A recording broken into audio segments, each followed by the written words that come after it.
Okay, well, so what has happened is that the President of the United States, whom we had petitioned in terms of our briefing paper on sanctions against Zimbabwe, has annulled the executive orders that were issued by the George Bush administration in 2003.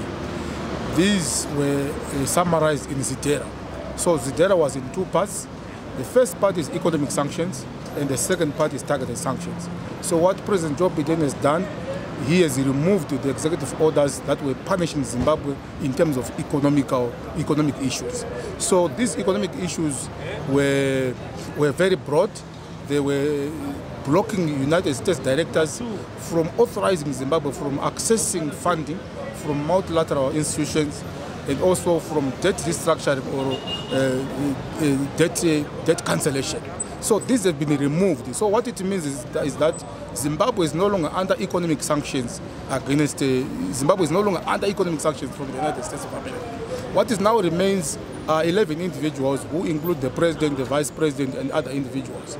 And what, in my view, is now required is for a legal action to be taken in U.S. courts, because it is the personal rights of these individuals which is now affected, and it's now the need of there's no need for legal action to be taken. But otherwise, in terms of the parliamentary motion, we are very much happy that the United States government has responded positively, and they've removed the sanctions which we said were affecting the ordinary citizens of this country.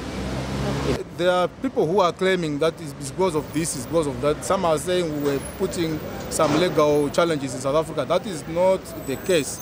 The case has been that since the sanctions have been were imposed, we have been lobbying, but not through the legal channel. If you look on the executive orders that were issued by President Joe Biden, they are addressed to the House Speaker and to the President of the Senate of the United States Congress.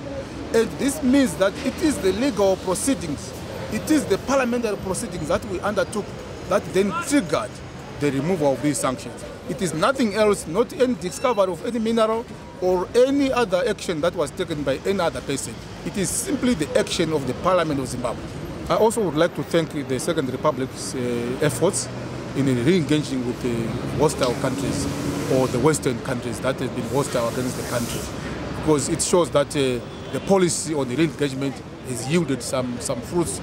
Us in Parliament, we were also riding on that motive of ensuring that we are an enemy to none and a friend of everybody who wants to be friends with us. So I also want to acknowledge the work that has been done by His Excellency, the President Mnangagwa, in terms of re-engagement.